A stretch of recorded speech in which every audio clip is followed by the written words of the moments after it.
OK. Donc, je vous présente Joanie Melançon, Sonia Lefebvre et Stéphane Thibodeau de l'UQTR qui vont vous parler des sources qui influencent l'auto-efficacité relative à l'intégration des TIC par des enseignants. Et j'arrête tout de suite pour leur laisser la parole et présenter, faire leur présentation puis introduire tout ça. Donc, je vous laisse la parole. Je ne sais pas c'est qui commence. Je vais commencer. Alors, bonjour tout le monde. Merci de nous accueillir. C'est un réel plaisir d'être ici avec vous aujourd'hui. Je vais d'abord me présenter. Mon nom est Sonia Lefebvre. Je suis professeure à l'Université du Québec à Trois-Rivières. Je suis en charge du développement de la compétence professionnelle liée à l'intégration des TIC chez les futurs enseignants. Alors, c'est moi qui ai ce mandat d'amorcer le développement technopédagogique chez les futurs enseignants. Je vous présente mes collègues. Alors, je vais y aller avec Stéphane Thibodeau, qui est aussi professeur à l'UQTR, et lui, son domaine d'expertise est l'organisation scolaire, mais on travaille ensemble depuis plusieurs années à ce qui a trait à la question de l'intégration des TIC dans un cadre pédagogique. Et finalement, je vous présente Joanie Melançon. Joanie qui termine cette année sa maîtrise en éducation. Joanie s'est intéressée dans le cadre de ses travaux à la question de l'auto-efficacité chez les enseignants qui intègrent les TIC. Et c'est un peu là ce dont elle va vous parler tantôt dans quelques minutes. Elle va vous présenter le fruit de son travail. Pour vous mettre en contexte comment ça se fait qu'on se retrouve ici, l'année dernière, on a présenté au congrès de l'ACFAS, peut-être que vous entendez parler ces jours-ci du congrès de l'ACFAS qui se tient à Montréal, au Palais des Congrès. Alors, l'année dernière, on a présenté à l'Université de Sherbrooke, dans le cadre de ce congrès-là, congrès scientifique, le mémoire de maîtrise de Joanie. Et un compte-rendu, en tout cas, de la présentation avait été fait dans la revue Vie pédagogique, qui a paru en janvier, je crois. Et c'est suite à cet article-là, ce compte-rendu de la conférence, que M. Dubé nous a contactés parce qu'il avait trouvé le propos intéressant et avait trouvé un intérêt là, à ce qu'on vienne vous parler de ça aujourd'hui. Alors, voilà pourquoi nous sommes là avec vous aujourd'hui. Parenthèse, j'aurais volontiers mis le résumé dans l'ordre du jour, mais Vie pédagogique ne répond plus depuis au moins 2-3 semaines, un mois. C'est triste d'ailleurs, pas juste la page en question. Je pensais que c'était mon lien qui n'était pas bon. Vie pédagogique et. Ben, c'est pas seulement Vie pédagogique, c'est le. Ah oui? Ouais. C'est un prêt de service qui s'occupait de ça, puis il n'y a plus de prêt de service. Bon. On peut changer. Mais cette présentation-là, PowerPoint, est-ce qu'on peut y accéder? Oui, je vais la mettre en lien dans l'ordre du jour, en fait dans le compte-rendu. Sans problème, on a eu l'autorisation tantôt. J'attendais d'avoir ces détails-là avant de le faire. Ça va être avec plaisir qu'on vous donne accès aux documents. Donc, le plan de la présentation, ce qu'on a prévu aujourd'hui, Joanie, donc, comme je l'ai dit, va vous présenter le fruit de son travail. Alors, elle va vous parler brièvement un peu de la problématique de recherche, qu'est-ce qui l'a amené à s'intéresser à l'auto-efficacité. Et ensuite, elle va aborder comme telle l'auto-efficacité comme outil de développement de la compétence à intégrer les TIC. Et vous allez voir, j'imagine que vous allez avoir un certain intérêt là, pour cet outil-là, cette théorie-là, ce concept-là de l'auto-efficacité. On va aborder brièvement des aspects méthodologiques et elle va vous présenter les résultats qu'elle a obtenus dans le cadre de sa maîtrise. Puis ensuite de ça, quelques pistes de discussion. Et en deuxième partie, moi, je vais revenir et je veux vous donner la parole à vous. On a prévu une petite activité où je vais vous amener à vous questionner, à réfléchir et à essayer de trouver ensemble des éléments qui pourraient nous permettre de travailler sur l'auto-efficacité chez les enseignants que nous avons à soutenir. Alors voilà le plan d'aujourd'hui. Donc Joanie, je te laisse la parole pour la suite. Alors, donc voilà, moi dans le fond, je suis à mon terme là, de ma maîtrise. Dans quelques jours, je vais faire mon dépôt final. Alors, c'est ça que je viens vous présenter aujourd'hui. Alors, dans la problématique de mon étude, sûrement que vous avez été à même de constater ça, vous autres aussi, en tant que conseiller pédagogique, les études démontrent que tant les enseignants en exercice que les futurs enseignants ont un niveau de compétence TIC plutôt peu développé. Alors, c'est ça qui qui nous a amené à se pencher finalement sur la suite, sur les sources de l'auto-efficacité. Sans doute que certaines études, vous les connaissez déjà, entre autres, il y a l'étude du NES qui a été faite en 2009 qui démontrait finalement que les enseignants en exercice semblaient peu utiliser l'éthique dans le cadre de leur tâche professionnelle. Pour ce qui en est de l'auto-efficacité, donc c'est Rabi en 2004 qui a apporté, entre autres, l'auto-efficacité comme étant un élément qui pouvait influencer l'intégration d'éthique des enseignants en exercice. Et puis, c'est même l'auto-efficacité, finalement, c'est même rapporté pour aussi les futurs enseignants un indice de leur future intégration d'éthique avec leurs élèves. Donc, l'auto-efficacité, c'est lié à plusieurs choses. Donc, en les regroupant, on voit que c'est lié, entre autres, avec quand un enseignant croit, en passant auto-efficacité, ça veut dire comment que l'enseignant se croit efficace à intégrer l'éthique. C'est ce que ça veut dire. Donc, comme l'auto-efficacité, c'est lié à plusieurs choses. C'est lié, entre autres, quand un enseignant a des croyances d'auto-efficacité qui sont élevées, on peut penser, entre autres, qu'il y a il se sent plus en contrôle quand il va intégrer l'éthique avec ses élèves. Il va avoir une plus grande facilité à les intégrer. Il va moins ressentir des sentiments d'anxiété, tout ça. Donc, plusieurs facteurs qui sont liés avec les croyances d'auto-efficacité. Donc, quand on arrive avec le cadre de référence, bien là, on voit que c'est la théorie socio-cognitive de Bandura qui parle de l'auto-efficacité. Puis l'auto-efficacité, comme on voit, c'est en deux choses différentes. Il y a d'abord les attentes d'efficacité. Ça, c'est la croyance de l'enseignant en sa capacité à intégrer l'éthique en classe avec ses élèves. Puis les attentes de résultats, ça, c'est les croyances qu'un enseignement qui intègre l'éthique, ça apporte des retombées positives. Donc, moi, c'est sur cette théorie-là, finalement, que je suis partie pour faire mon étude. Mais plus précisément, c'est sur les sources d'auto-efficacité. Donc, ça, j'attire votre attention là-dessus, sur les sources, parce que tout à l'heure, quand on va faire la discussion, c'est à partir de ça, les sources, qu'on va faire la discussion ensemble. Alors, les sources d'auto-efficacité, c'est quoi? Ils sont regroupés, il y en a 4 au total, et puis c'est là-dessus que repose l'auto-efficacité. La première, l'expérience active de maîtrise, ça, c'est relié à toutes les réussites et les échecs que les enseignants vont vivre par rapport à leur intégration pédagogique d'éthique. Donc, admettons, un enseignant va faire un projet qui intègre l'éthique, ça a bien fonctionné, ça va venir renforcer ses croyances d'auto-efficacité, il se croit efficace à les intégrer par la suite avec ses élèves. Donc, ça, c'est l'expérience active de maîtrise. Ensuite, il y a l'expérience vicariante. L'expérience vicariante, ça, c'est un apprentissage par modelage, mais au contact d'une personne que l'enseignant va considérer comme étant un modèle pour elle. Ça peut être un collègue, ça peut être un conseiller pédagogique. Et donc, puis dans le fond, les résultats auxquels arrive cette personne-là, c'est un indice de sa propre réussite. Après ça, il va y avoir les états physiologiques et émotionnels. Donc ça, c'est tout ce que l'enseignant ressent quand il est en train d'intégrer l'éthique avec ses élèves, qui est un indice qui maîtrise ou non l'enseignement en intégrant l'éthique. Donc, par exemple, un enseignant qui se sentirait anxieux, qui commence à avoir des sueurs froides juste à l'idée, par exemple, de rentrer dans le laboratoire informatique parce qu'il sait que ça va pas bien fonctionner, bien pour lui, il va interpréter que ces états négatifs-là sont en lien avec ses croyances d'auto-efficacité. Il va penser que son anxiété, ça veut dire qu'il est moins en contrôle, il se sent moins efficace à intégrer l'éthique. Mais il n'y en a pas de ça. Il n'y en a pas de ça. Puis, finalement, la dernière source, c'est la persuasion verbale. Donc, celle-là, c'est tous les encouragements ou encore les découragements là, que l'enseignant va recevoir par rapport à sa capacité à intégrer l'éthique.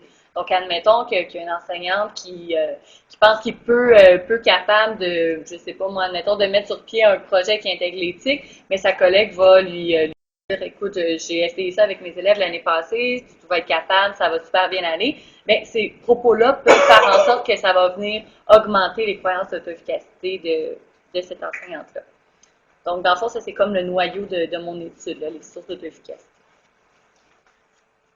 Ah oui, excusez, j'ai oublié l'intégration de l'information. Ça, c'est pas une source en soi, mais par contre, c'est le traitement que va faire l'individu de toutes ces informations-là. Puis ça peut différer d'une personne à l'autre. Parce que, admettons, moi, je peux être une personne qui accorde beaucoup d'importance, supposons, aux états physiologiques. Donc, comment moi je me sens, tu sais, si moi, pour moi, c'est très important comment je me sens. Ben moi, j'accorde plus d'importance que mon collègue, que peut-être pour lui, c'est plutôt la persuasion verbale. Donc, pour lui, tous les encouragements et tout ça, pour lui, ça, c'est très important. Donc, d'un individu à l'autre, ça peut changer là, le traitement qui est fait. Voilà. Alors, brièvement, pour ce qui en est de la méthodologie, qu'est-ce qu'on a fait? C'était un projet équipe-école qui était fait dans une école à Mauricie. Ça regroupait tous les enseignants de la même école.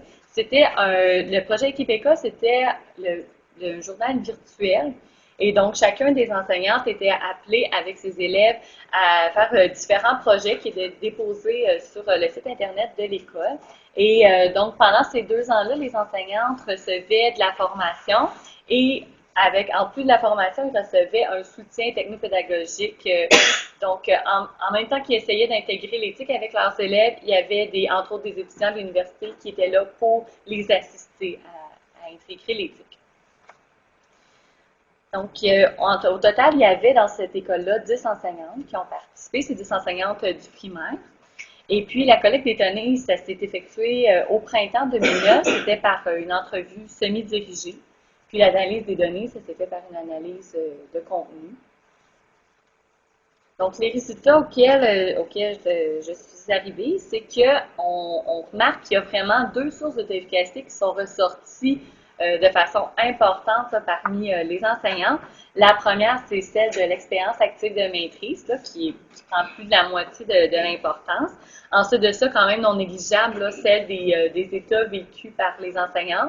Puis on voit que les deux autres sources, celle-là moins importante, la persuasion verbale, l'expérience vicariante, elles sont là, elles apparaissent, là, mais vraiment là, moins d'importance. Je peux faire une parenthèse, ouais. C'est là-dessus, moi, je suis tombé et que j'ai allumé. Parce que depuis au moins 5 ans, les formations, on essaye de faire vivre des expériences positives aux profs à différents niveaux. Souvent, on se retrouve avec des ateliers où il y a des gens en soutien informatique, puis il y a des profs qui ont peur de toucher une souris, là, où il faut spécifier tout le temps si c'est un clic droit ou un clic gauche. Donc, de comment faire vivre une expérience positive face au TIC, c'était devenu majeur dans notre chose, mais on ne le quantifiait pas. On savait que c'est ça qu'on voulait faire, on savait que c'est ça qu'on voulait provoquer dans les formations, mais qu'eux autres arrivent à mettre un chiffre là-dessus, puis de dire « Ah, on est dans la bonne direction », moi, ça m'a fait plaisir. Mais où j'étais intéressé, c'est de voir vraiment comment eux autres étaient arrivés pour démontrer ça. Parce que nous autres, on y va au pif, là, mais à l'expérience, au vécu, mais que la science arrive à la même place que nous autres, ou en tout cas à des endroits similaires, je trouvais ça bien intéressant. Fin de la parenthèse. Donc, ce que j'ai fait ensuite à partir de ces sources-là, j'ai pas ressorti tous les thèmes parce que bon, j'ai créé un système catégoriel là, pour faire mon analyse de contenu, mais je vous ai pas rapporté tous les thèmes là, par rapport aux sources. Je vous ai rapporté juste les principaux thèmes qui revenaient parmi les propos des enseignantes. Donc, c'est sans doute des choses que vous avez pu entendre vous aussi là, en tant que conseiller pédagogique. Alors, les principaux thèmes, il y en a plusieurs en ce qui concerne l'expérience active de maîtrise, là, comme on a vu qui a apparu comme étant très important. Alors, la première, c'est la finalité pédagogique. Donc, pour les enseignants, ça, c'est ressorti comme étant très important. Quand il intègre l'éthique, il faut qu'il y ait un but au bout de tout ça, un but pédagogique. Donc, ils ne font pas ça juste pour occuper les élèves, il faut vraiment qu'il y ait une visée pédagogique au bout de ça. Ça, c'est ressorti comme étant très, très important. Ensuite de ça, il y avait l'aide qu'ils vont recevoir, entre autres, de leurs collègues ou toute autre personne qui vont les aider à intégrer l'éthique dans leur pratique. Ensuite de ça, il y avait des circonstances, il y en avait autant des positives que des négatives. Donc, par exemple, j'aimerais beaucoup ça, intégrer l'éthique, mais tu sais, c'est difficile, on manque de temps, des choses comme ça. Donc, toutes des circonstances qui peuvent les aider ou les nuire, ça aussi, c'est ressorti beaucoup. Finalement, ressources matérielles, donc le matériel qui était de qualité ou pas au niveau technologique, là, j'entends. Et ensuite, les ressources personnelles, donc tout ce que l'enseignant va avoir comme bagage pédagogique qui va pouvoir lui aider ou lui nuire. Même des fois, c'était pas directement en lien avec l'intégration pédagogique, d'éthique, mais c'était quelque chose que, admettons, je pense à la gestion de classe. Il y avait une enseignante qui avait divisé son groupe en 2 parce qu'elle disait que pour elle, c'était facilitant. Puis ça, c'était vraiment pendant qu'elle plaçait la moitié des élèves au poste d'ordinateur, l'autre moitié faisait autre chose. Donc, des trucs comme ça que l'enseignant accumule dans son bagage pédagogique. Donc ça, c'est ressorti beaucoup. Ensuite de ça, on a vu tantôt que les états, c'était physique, émotionnel, c'était la deuxième source quand même d'importance beaucoup. Alors, il y a deux choses. Il y a l'activateur environnemental, ça, c'est quelque chose, peu importe le facteur, mais qui va venir activer l'état de l'enseignant. Donc, comme admettons, tantôt, je vous disais, il manque de temps. Bon, mais ça, c'est une circonstance, mais si ça reste comme ça, l'enseignant constate, je manque de temps pour finir mon projet, on va se retourner du côté. Mais là, c'est différent de l'activateur environnemental, c'est vraiment quelque chose qui arrive pendant son intégration pédagogique d'éthique. Puis là, ça va venir activer son état, comment il est. Puis là, admettons, ben là, je manque de temps, qu'est-ce que je vais faire? Là, la personne, elle commence à angoisser et tout. Et puis, finalement, le sentiment de compétence. Donc, comment que l'enseignant se sent déjà compétente pour le faire, pour cette intégration-là. Donc, ça, les deux thèmes qui sont bien ressortis. Puis ensuite, les deux thèmes qui sont le moins ressortis, les deux sources qui sont le moins ressorties, l'expérience vicariante. Et pour cette source-là, la chose qui est ressortie quand même, quand la personne choisit un modèle à lequel elle s'identifie pour faire son intégration, c'est vraiment la compétence du modèle qu'elle va regarder. Donc, admettons le conseiller pédagogique d'éthique ou encore la répondantique de son école, c'est vraiment les deux modèles qui sont ressortis le plus souvent. Puis c'est vraiment par rapport à la compétence du modèle. Est-ce que je peux faire une autre parenthèse? Le récit a eu 10 ans l'année dernière, puis il y a beaucoup de modèles d'organisation avec des répondantiques, etc. Puis l'idée de ça, derrière ça, c'est d'avoir un répondantique qui va faire de la contagion dans son milieu. Mais cette contagion-là, ce qu'on constate, là, c'est qu'elle est difficile, elle n'est pas si efficace que ça. On le voit, nous autres, dans certains milieux, mais eux, ils ont réussi à mettre un chiffre dessus. Encore là, je trouve ça très, très intéressant. Et vous rejoignez peut-être le propos de Sébastien Stas, qui a été longtemps répondantique dans l'Ouest canadien au Québec, puis aujourd'hui directeur d'école. Il disait en substance la même chose. Il a été des leaders dans beaucoup de groupes, mais ça se passe pas le goût d'éthique. La contagion, c'est minimal dans une école. Donc, on ne peut pas tout mettre sur le dos d'une même personne quand on monte un projet, une structure. Les possibilités que ça se répande par une personne dans un milieu, c'est pas aussi efficace qu'on l'aurait souhaité. Je préfère un petit peu du pouce. Tantôt, Joanie nous a dit chacune des personnes va accorder un poids différent aux sources. Donc, dans une école, je pense que ça prend quelqu'un qui soit un modèle parce que ça va aller rejoindre quelques enseignants, mais pas tout le monde. Donc, ce qu'on dit, c'est oui, ça prend un modèle, mais ce n'est pas suffisant. Il faut aussi mettre en place d'autres mécanismes, d'autres moyens pour assurer une intégration d'éthique. Moi, Joanie.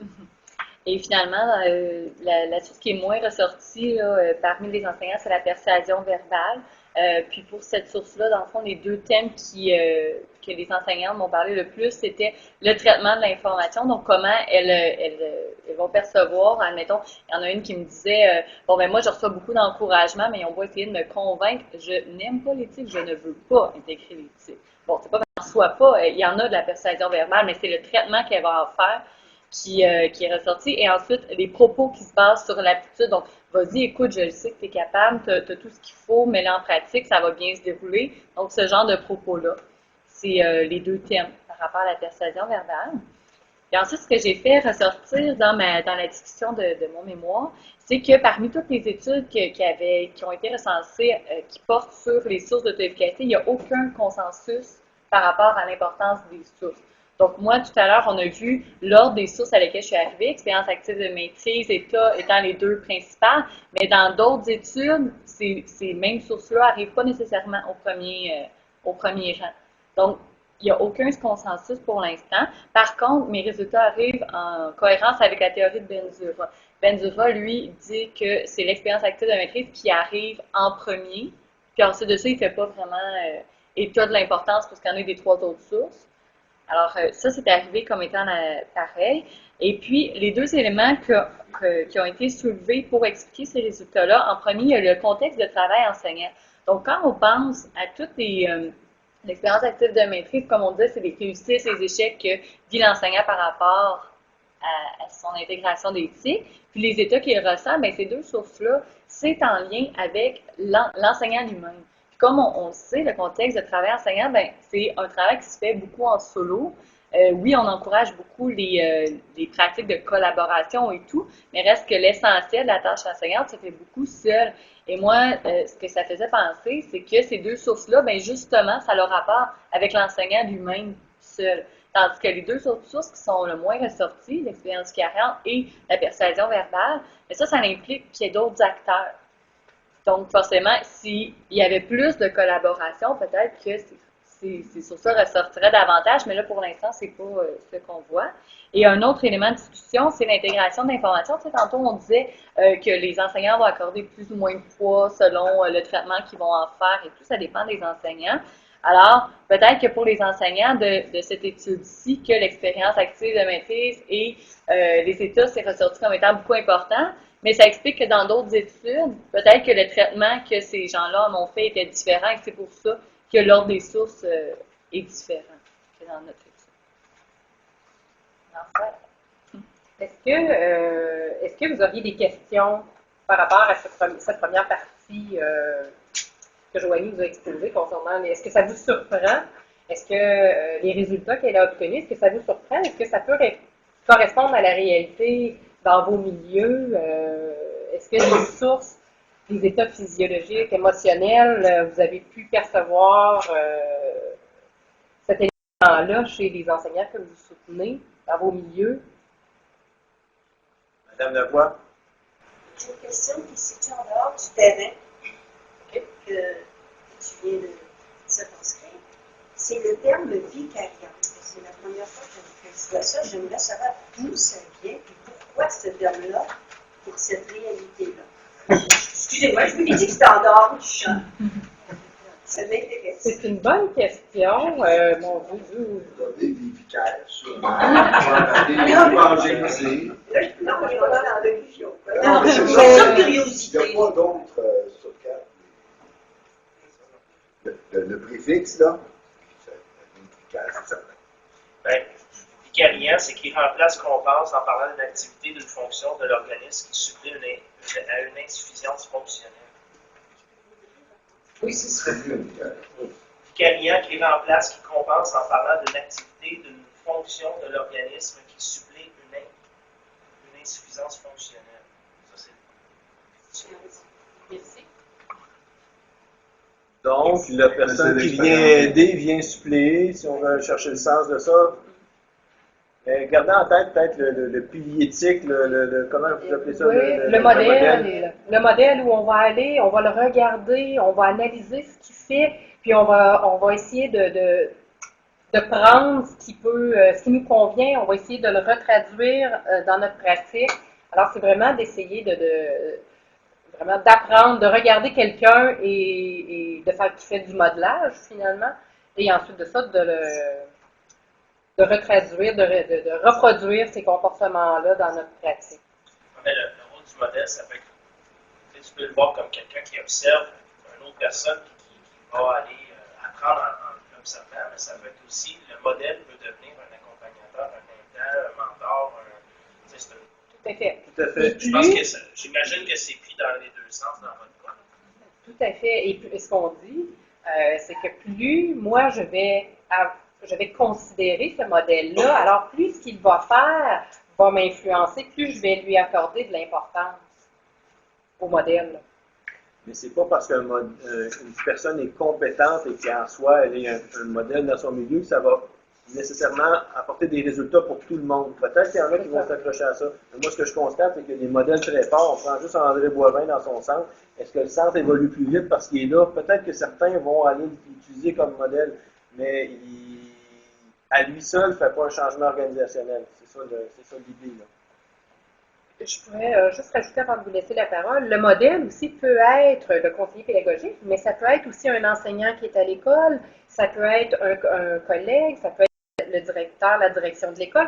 On ne sait pas finalement qui va jouer, les enfants, le conjoint, on ne sait pas qui va jouer ce rôle de modèle-là auprès des enseignants. Ouais, puis plus le modèle nous ressemble, donc, par exemple, si c'est un conseiller pédagogique, je vais le regarder réussir quelque chose, par exemple, avec VIA, ça va dire, lui, c'est normal, il est capable, ça ne m'aidera pas vraiment. Mais si c'est quelqu'un qui a les mêmes forces que moi, un enseignant comme moi, puis il réussit, ben là, je me dis, si lui est capable, là, je vais être capable de le faire moi aussi. Donc, pas nécessairement quand on parle de modèle, c'est pas le modèle là, qui est en haut. Donc, il y a une importance à la proximité du Ouais, modèle. ouais. Toute une des caractéristiques. Le premier point, dans le fond, c'est l'expérience active de maîtrise. Aussitôt qu'on touche bien souvent de la technologie, on a juste à penser au passé du vidéo, maintenant c'est des CD, des DVD, puis là on nous annonce le numérique qui est dans les airs, dans le fond, dans les nuages. L'acquisition de toutes ces technologies-là, il faut qu'elle se fasse progressivement. Quelqu'un qui n'a jamais été exposé à aucune de ces technologies-là, quand il arrive avec quelque chose qui nous dépasse, là, il faut mettre le temps. C'est un énorme investissement de temps, puis ça, les gens, aujourd'hui, tout le monde est pressé. Ça y arrive vite. Donc, il peut y avoir une partie de ça qui fait en sorte que les enseignants n'embarquent pas nécessairement dans l'éthique.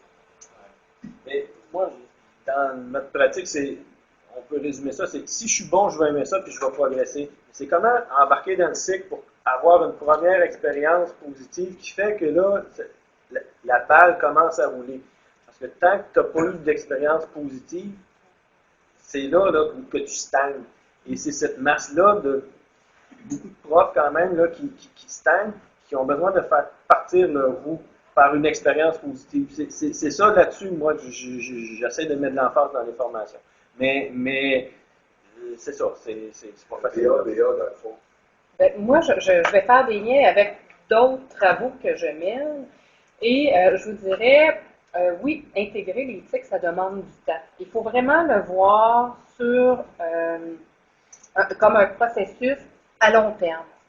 Comme je dis souvent, autant aux étudiants, aux enseignants que je rencontre, on ne décide pas un lundi matin, voilà, j'intègre l'éthique dans ma classe aujourd'hui. C'est pas comme ça tout à fait que ça se passe. C'est un processus, et qui dit processus, dit étape aussi. Hein? Et à chacune des étapes, dans le processus à travers lequel on va cheminer, eh bien, on va avoir des préoccupations comme enseignant, des préoccupations pédagogiques et des préoccupations didactiques qui vont être en cohérence, je dirais, avec les utilisations qu'on va faire d'éthique en fonction du moment de l'étape où on en est. Et au fur et à mesure, je pourrais revenir vous entretenir sur cette idée-là une prochaine fois, mais brièvement, ce que je sais, c'est que au fur et à mesure que les enseignants cheminent dans leur processus d'intégration d'éthique, les préoccupations qu'ils ont par rapport à la technologie changent. OK? Et comme elles changent, elle va aussi induire, ça va avoir une incidence sur les utilisations qu'ils vont faire des outils dans leur classe. Alors, oui, ça prend du temps. C'est vrai que les outils changent toujours, mais l'enseignant aussi change dans ce processus-là au fur et à mesure qu'il intègre les outils. Alors, c'est la parenthèse que je voulais faire. Il y a une main levée de la part de Hugo Martin. Oui, moi, ce que je constate, c'est que pour avoir plusieurs TBI dans notre centre et plusieurs autres équipements comme les télévoteurs, tout ça, trop souvent, les TIC sont utilisés comme simple accessoire. Et il n'y a pas d'intégration dans la pédagogie elle-même qui est faite à partir de ces outils-là, soit par manque de connaissances ou soit par manque de vision ou peut-être par insécurité de la part des enseignants. Nous, en tout cas, on constate beaucoup de réticence, surtout si on regarde les téléphones intelligents ou les tablettes, tout ça, là, de la part des enseignants. Puis pourtant, on est dans des mondes de technologie, là. Donc, c'est le constat que je fais actuellement, là, dans le sens où l'éthique servent plutôt d'accessoires que d'outils pédagogiques comme tels, là. Je dirais, vous avez tout à fait raison. Et quand je parle du processus, ça fait partie aussi du processus que d'utiliser les types ou de les voir comme un objet d'apprentissage. Il faut apprendre à les utiliser. Mais oui, il faut apprendre à les utiliser, mais ensuite de ça, il faut les voir non plus seulement comme un objet, mais aussi comme un outil au service de l'enseignement et de l'apprentissage. Je ne sais pas si vous voyez la distinction entre les TIC objets d'apprentissage et les TIC outils d'apprentissage. Quand ils sont objets, c'est qu'on apprend à utiliser, par exemple, Word, on apprend à sauvegarder, on apprend à faire des tables de matière. C'est un objet d'apprentissage. Une fois que l'on sait ces fonctions-là, nous, comme enseignants, que nos élèves le savent, est-ce qu'on peut aller plus loin et utiliser Word maintenant au profit des apprentissages qu'ils ont à réaliser? Donc, que l'on soit, bon, vous êtes en formation professionnelle, alors il y a toutes sortes de disciplines.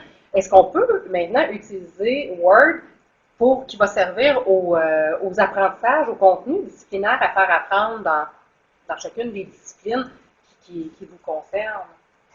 Okay? Alors, c'est de faire ce passage-là.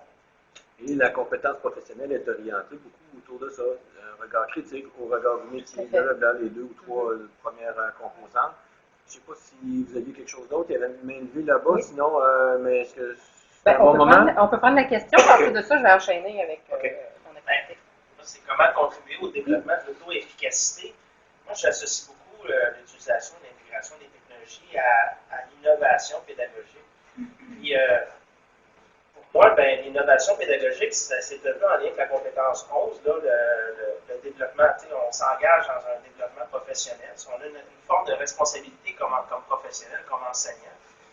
Puis, comment contribuer au développement? C'est peut-être amener vers cette responsabilisation-là, vers cette ouverture-là à l'innovation. Moi, je m'engage, j'enseigne, mais je peux aussi me mettre à jour, puis je m'engage dans une démarche de mise à jour de mes compétences. Puis, les technologies pourraient être en lien avec ça. C'est une des pistes possibles de développement, je pense. Puis, comme mentor, comme accompagnateur, c'est de les emmener peut-être graduellement à ça. Je suis mentor pour l'Université de Sherbrooke, puis j'en ai de tous les niveaux. J'en ai qui sont rendus à Prédit pour présenter des choses, puis j'en ai qui sont rendus à apprendre à utiliser leur courriel, puis à aller dans le portail. J'ai différents niveaux de maîtrise de l'utilisation des technologies, mais c'est de les emmener graduellement à s'ouvrir à ça, puis démontrer la pertinence et l'utilité que peuvent avoir les technologies. Puis comme Madame dit, les technologies évoluent vite, mais peut-être que pour certaines personnes, ça ne sera pas d'aller se rendre à Prédit, mais ça va peut-être juste se rendre à un niveau d'utilisation de maîtrise de base. Déjà, ça va être un pas de plus vers la démarche de développement professionnel.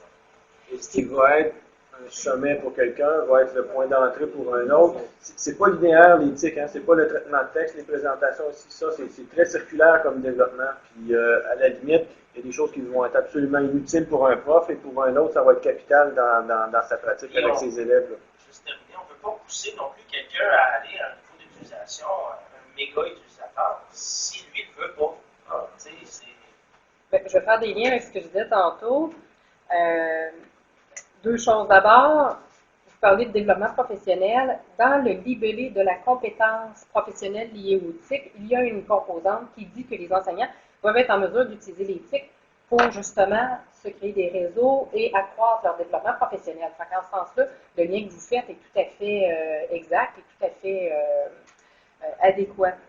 Quand on dit on ne peut pas pousser une personne à utiliser un tel outil, ou je reviens à ce que je vous disais tantôt, c'est un processus avec différents niveaux, et si moi, mes préoccupations ne sont pas du tout axées sur Prédit, mais sont sur mon courrier électronique, vous aurez beau me vanter, me faire tout un discours pendant 1 heure sur la nécessité d'utiliser Prédit, ça ne colle pas à mes préoccupations du moment. Donc, je vais être un peu, je ne serai pas réceptive à ce propos-là.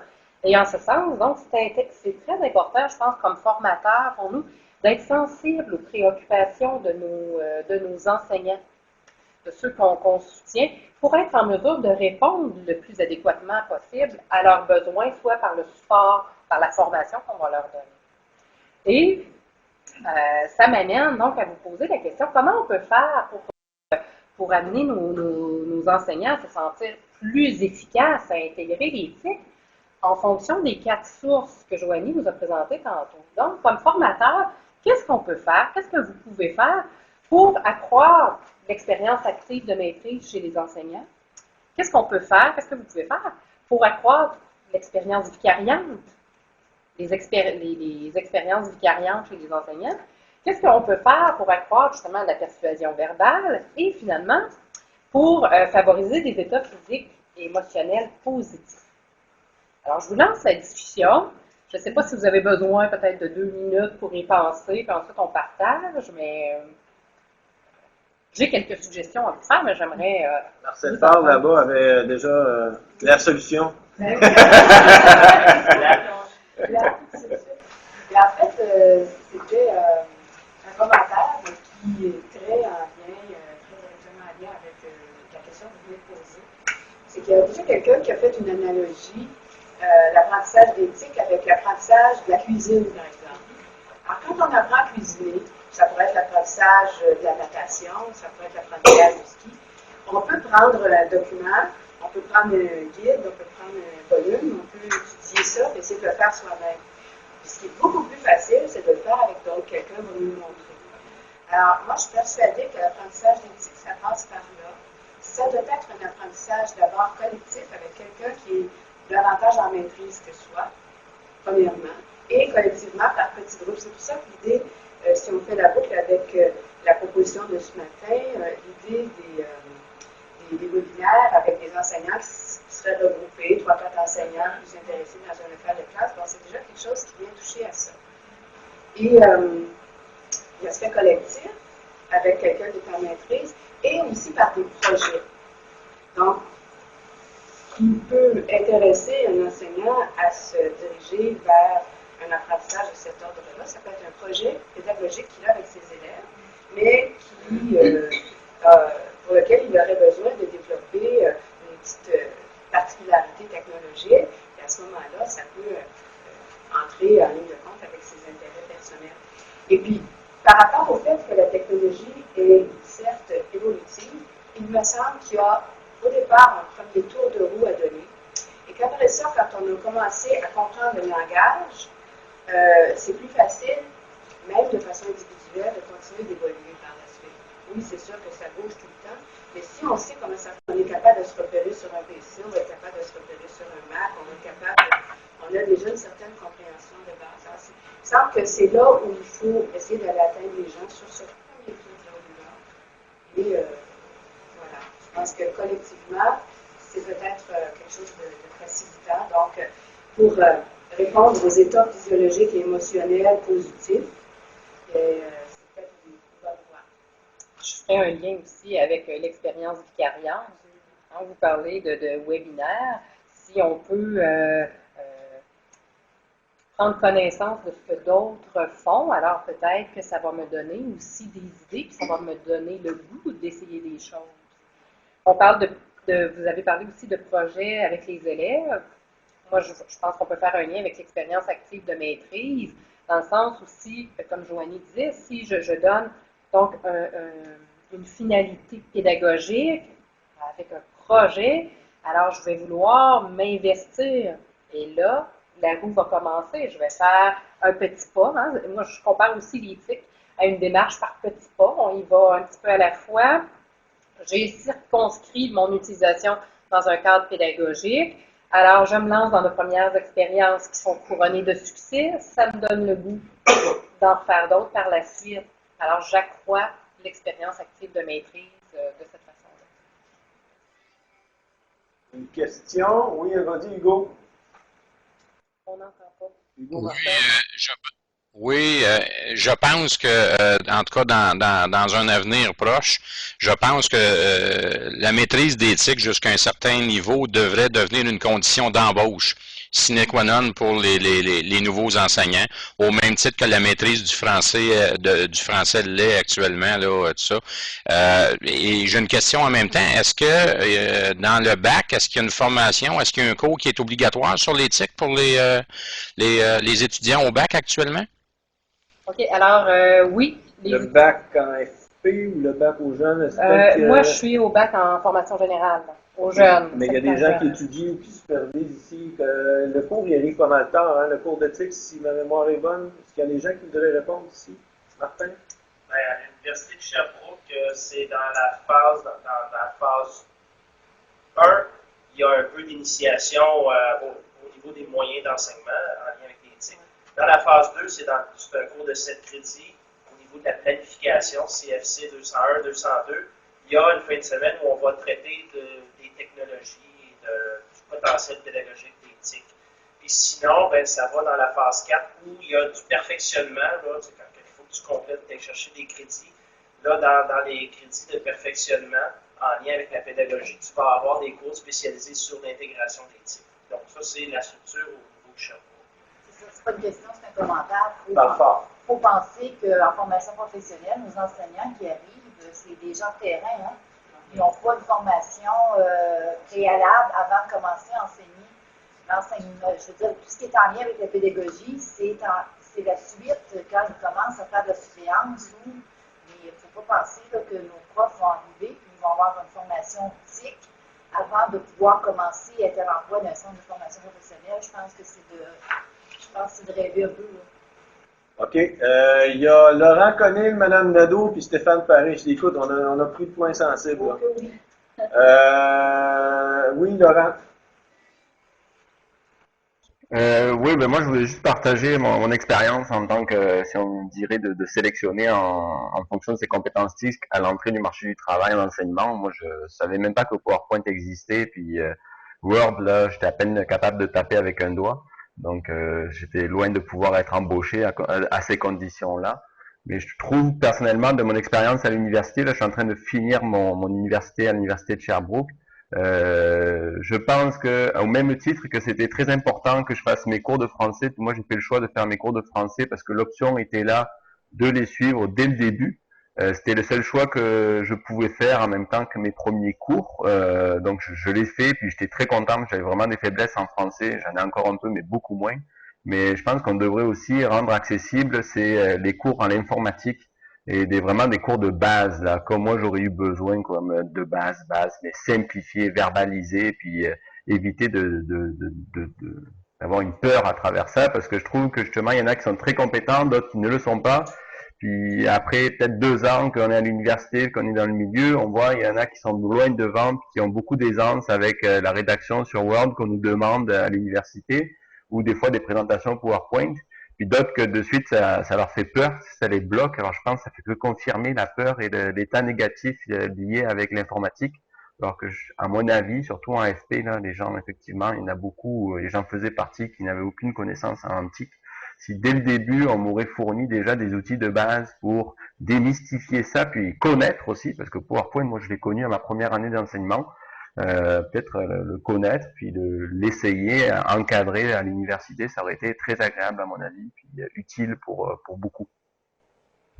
Je dois souligner que Laurent, qui ne connaissait pas grand-chose au TIC quand il a commencé, aujourd'hui, après 4 ans, moi j'apprends beaucoup à son contact. Et puis si on peut avoir un modèle de prof qui fait des belles choses avec ses élèves, ça serait peut-être un des premiers noms que j'aurais en tête, mais c'est ce qui est particulier avec Laurent, c'est qu'il fait faire des TIC à ses élèves sans même maîtriser les TIC en classe. Donc il se place dans un rôle lui-même d'apprenant. Puis là-dessus, c'est vrai que si on doit limiter l'embauche des profs sur leurs compétences TIC, on aurait coupé un gars qui fait des belles choses sur ce seul critère-là. Et c'est vrai, je suis content que tu aies pris la parole, Laurent. Il y a Mme Nadeau.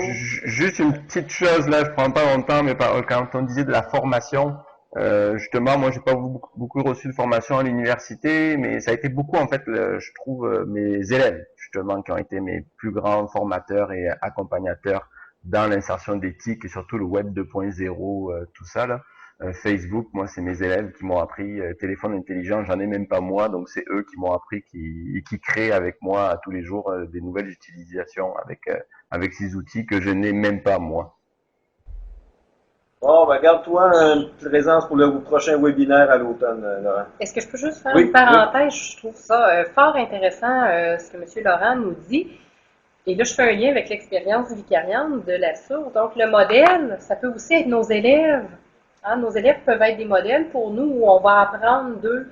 Alors, si on se met dans une position où on accepte de ne pas tout contrôler, les technologies, On le sait, ça va très vite, les technos. Alors, si on donne l'expertise à nos élèves, on va apprendre beaucoup aussi à leur contact. Alors, c'est un moyen, je pense, pour accroître l'expérience active de maîtrise. Voilà. Majeur comme moyen. Madame Nadeau, après ça, Stéphane Paré, et il n'y en a pas d'autres à distance. Ah, excusez, les clavardages, on a la misère à les suivre. Je vais le lire pendant que Mme Nadeau s'exprime. Allez-y, Mme Nadeau. Alors, je ne suis pas conseillère pédagogique, comme je vous ai dit plus tôt. Je suis enseignante, une vieille enseignante pour ça. Hein, ça fait 32 ans, 34 ans que je suis à l'école.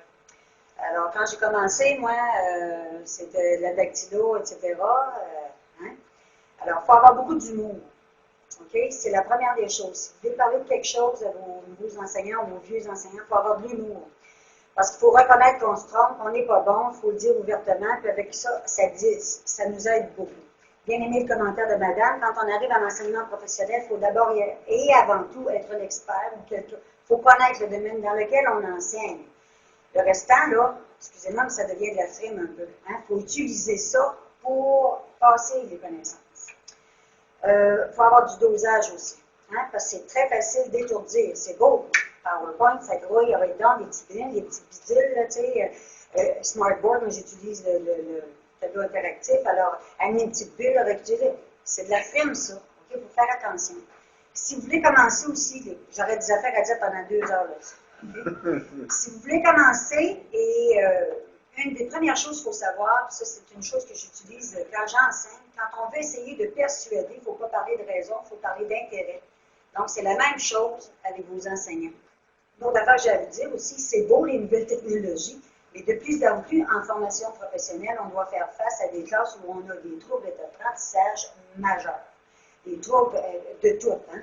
C'est plus l'enseignement professionnel qu'on avait avec des groupes d'adultes il y a 25 ans, c'est pas du tout la même chose. Alors, quand on enseigne, je vais vous donner un exemple, moi j'enseigne dans un programme, surtout en hôtellerie, 635 heures que je donne de septembre au mois de mars. J'enseigne 30 heures par semaine. Alors, il faut que j'explore les fins de semaine, le soir, etc. Je ne peux pas faire ça sur mon temps présent, j'ai d'autres affaires à faire. Alors, il faut vouloir le faire. Il faut comprendre le prof qui n'est pas capable de le faire non plus, qui fait peut-être juste qui commence à m'enseigner. Alors, d'avoir un mentor, oui, c'est bien. Excusez-moi, je vais peut-être prendre trop de temps. Il nous reste 7 minutes. Puis, alors, ça prend du temps. Mais il faut parler d'intérêt, choisissez une petite affaire. Là, c'est une première victoire. Puis là, oups, on est capable d'aller chercher une deuxième victoire. Puis oups, on est capable d'avoir une troisième victoire. C'est ça que ça fait. Donc, le restant, c'est tout. Je suis assez d'accord quand vous dites les TIC, ce sont des outils. Au même titre que notre crayon, nos cahiers, nos feuilles, et qu'on ne les utilise pas à toutes les sauces. Il faut voir la valeur ajoutée. Est-ce que le fait d'utiliser un outil à ce moment-ci pour tel module apporte une valeur ajoutée à l'apprentissage? Est-ce que ça va aider l'élève à mieux comprendre la notion que je veux lui montrer? Et alors là, oui, on utilise des TIC. Mais si de faire une démonstration avec mon tableau vert, c'est équivalent, bien alors là, je ne suis pas gagnante d'utiliser les TIC. Il faut trouver la valeur ajoutée à l'outil pour être en mesure d'avoir je dirais, un apport significatif au plan pédagogique. Si vous me permettez, j'ai des petites suggestions à vous proposer concernant chacune de ces sources. Alors, si on y va, pour accroître l'expérience active de maîtrise chez nos enseignants, donc chez les enseignants que vous soutenez, bien, ce que j'aurais à dire et ce que j'ai pu relever dans la littérature, donc d'offrir de courtes formations technologiques sur les outils. On ne passe pas une journée à apprendre comment fonctionne un logiciel quelconque. À petite dose. Un 30 minutes, on regarde une fonction avec eux, ça leur permet donc de s'approprier une fonction, pas d'être en surcharge cognitive et là finalement parce que c'est trop d'informations. De petites capsules courtes, alors que vous pouvez prévoir des capsules technologiques. Je dis aussi d'offrir des formations technopédagogiques. C'est bien d'avoir une formation technique, mais de réfléchir avec eux, bien maintenant, on a vu telle fonction la semaine passée sur un logiciel X. Maintenant, réfléchissons ensemble.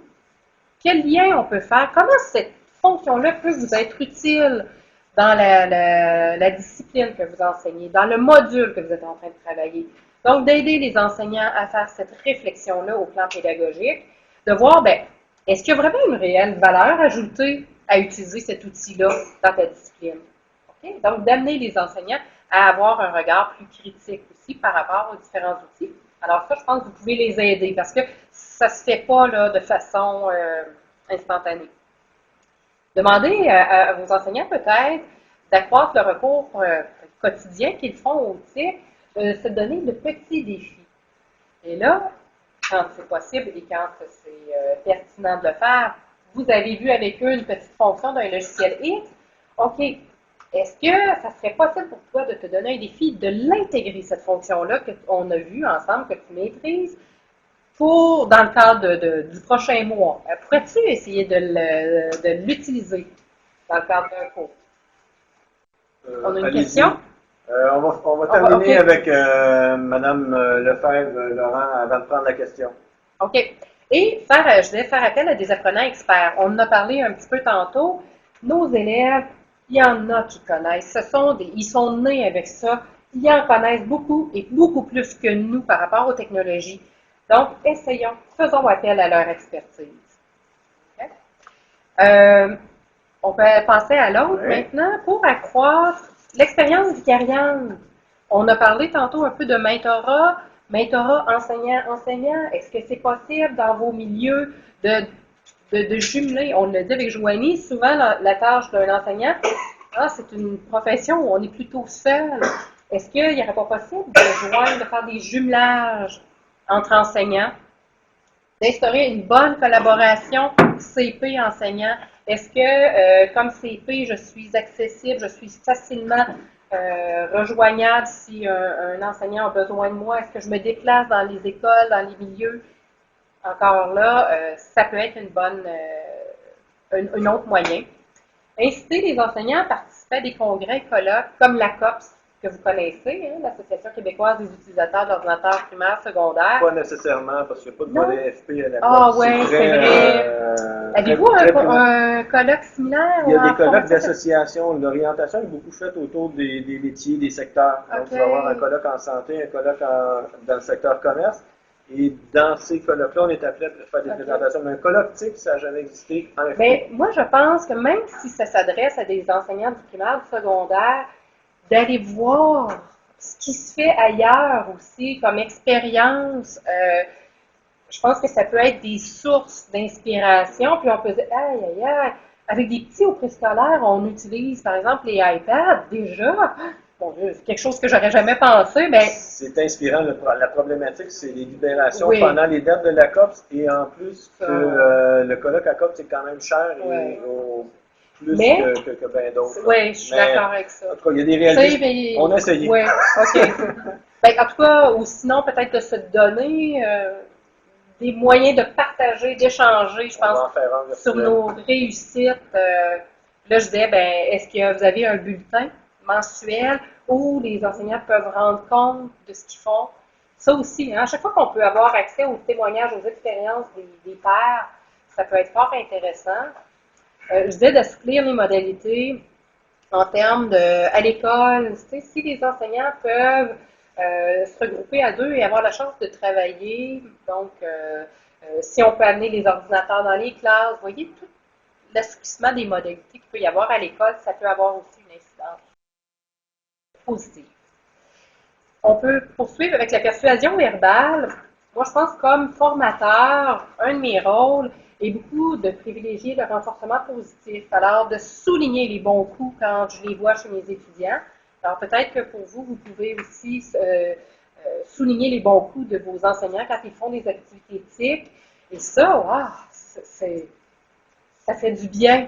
Hein? Et on se dit, bon Dieu, OK, si on trouve que je fais des belles choses, ça va peut-être m'inciter à en faire d'autres. En formation générale des adultes, avec qui j'étais les CP dernièrement, on me disait qu'une des formules que certains avaient privilégiées, c'est d'envoyer des encouragements par courriel, personnalisé. à des enseignants qui avaient fait des choses qui méritaient d'être soulignées. Okay? Et finalement, je disais, ben, peut-être le fait tantôt de mentorat, parler de mentorat, de jumeler les enseignants qui vont pouvoir s'encourager, se persuader l'un l'autre qu'ils sont capables de faire des activités éthiques. C'est drôle parce que tu rejoins deux points qu'on a abordé un peu avec la proposition de webinaire, Okay? c'est-à-dire de peut-être les faire accéder au webinaire en groupe, dans les petites salles, au lieu d'individuellement chacun de leur poste. Puis la reconnaissance de ce qu'ils ont fait. Oui, une reconnaissance formelle, mais ça donne une petite tape dans le dos en plus, ça va plus sur le côté émotif, en plus de la reconnaissance. C'est le fun de ramener ça. On avait parlé avant que vous arriviez. OK, super. Puis finalement, pour terminer, pour favoriser des états physiologiques, émotionnels positifs chez nos enseignants, qu'est-ce qu'on peut faire? Je pense comme formateur, un premier rôle, c'est d'être à l'écoute de nos enseignants et d'être capable de déceler, comme je disais tantôt, leurs préoccupations, leurs besoins et de les écouter pour les rassurer également. Je pense qu'on peut aussi favoriser des états physiques et émotionnels positifs en ayant des rencontres fréquentes avec eux. Parce que si on les voit fréquemment, ben, ils vont être plus à l'aise de nous parler, d'échanger et on va pouvoir faire un suivi plus grand. On va pouvoir situer davantage où sont leurs préoccupations, leurs besoins, peut-être faire un petit peu de persuasion verbale. Bon, OK. Tenir des rencontres de partage. Et encore là, on peut rejoindre l'idée de webinaire. Je pense qu'effectivement, de partager, puis de voir que d'autres enseignants ont aussi des problèmes. Je ne suis pas tout seul à avoir des problèmes techniques ou à m'être planté carrément parce que mon activité n'a pas bien fonctionné. De voir que d'autres vivent la même situation que moi, ça va m'apprendre à relativiser aussi ce que je vis et je vais pouvoir prendre connaissance des solutions que mes collègues ont apportées ou ont pris pour remédier à la situation. Faire appel encore une fois à des apprenants experts, comme je le disais tantôt, on tout. Donc, de savoir que des étudiants, des élèves, en connaissent plus que moi sur un logiciel, ça peut être très sécurisant. Okay? Parce que je sais vers qui me tourner en cas de problème. Une autre solution, de tenir un journal de bord. Alors, on peut suggérer à certains enseignants pour qui ça va être aidant et libérateur, donc de consigner dans un journal de bord ce qui n'a pas bien fonctionné, par exemple, durant la journée en faisant mon activité éthique. Quelles sont les pistes, les solutions que j'ai tentées, qu'est-ce que ça a donné comme résultat. Et ensuite de ça, quand vous arriverez auprès d'eux, lors d'une rencontre, ben, vous pouvez repartir à partir de ce qui aurait été écrit dans le journal de bord. Respecter la netiquette. Ça vous dit quelque chose, la netiquette? Hein, avoir une conduite responsable et éthique sur les réseaux. Alors, si, hein, avec les blogs et tous les réseaux sociaux, si moi, j'adopte une attitude éthique et responsable, que je me conduis convenablement, possiblement que je ne me retrouverai pas dans des situations déplaisantes, puis on sait qu'il y en a beaucoup de ces situations-là. Finalement, j'ai fournir tout autre matériel. J'ai un petit ordinateur et qui est très cher. C'est un petit ordinateur hein, qui éponge. Et sérieusement, pour faire l'expérience de cet ordinateur-là, quand j'arrive dans mes cours en formation initiale, alors je l'ai toujours avec moi durant toute la session et il surchauffe à un moment donné. Parce que pour faire passer le stress, les frustrations, que de pouvoir avoir un petit outil qui nous permet de nous défouler, c'est très aidant. Alors, je trouve que ça coûte pas cher. Alors, ici, c'est un ordinateur, mais ça peut être des balles, d'avoir du matériel à proposer à nos enseignants, leur laisser pour faire passer la frustration quand ça va mal. Et même nos élèves aussi en classe, on peut utiliser un outil comme ça. C'est très aidant et très efficace. C'est drôle que tu parles de ça. On cherchait du matériel promotionnel qui vieillit bien, qui plairait à tous. Voilà. Je pense qu'on va demander un prix pour un truc comme ça. Moi, je suis prête aussi à passer Vous êtes acheteur pour ça? Okay. Hugo, il reste plus de temps? C'est rendu une balle iPad, là, plus que... Les cassettes, c'est fini? Oui. Est-ce qu'on n'était pas loin de la conclusion? Moi, ça terminait c'était la conclusion de ma présentation. Okay. Je vous remercie beaucoup. Ben, c'est nous qui te remercions. Vous remercions, en fait. Puis,